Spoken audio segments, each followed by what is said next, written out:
జూబ్లీహిల్స్ బంజారాహిల్స్ లో cordon search నిర్వహించారు పోలీసులు. 65 మంది అనుమానితులను అదుపులోకి తీసుకున్నట్లు తెలిపారు. ప్రజలకు భద్రతపై భరోసా కల్పించేందుకే సోదాలు నిర్వహించామన్నారు. సిటీలో నేరాలు తగ్గే వరకు కార్డన్ సర్చ్లు కంటిన్యూ చేస్తామన్నారు పోలీసులు.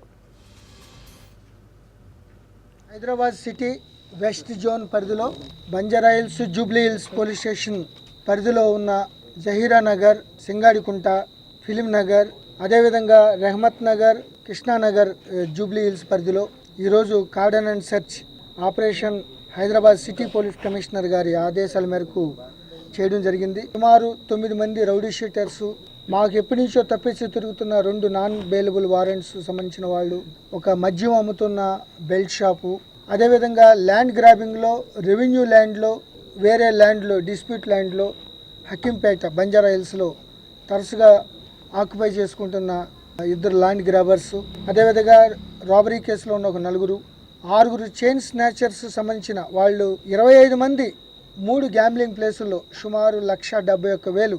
సో 25 మంది వీళ్ళు, ఇలా 3 కూడా కోర్టులో రిమాండ్కి పంపించడం జరుగుతుంది.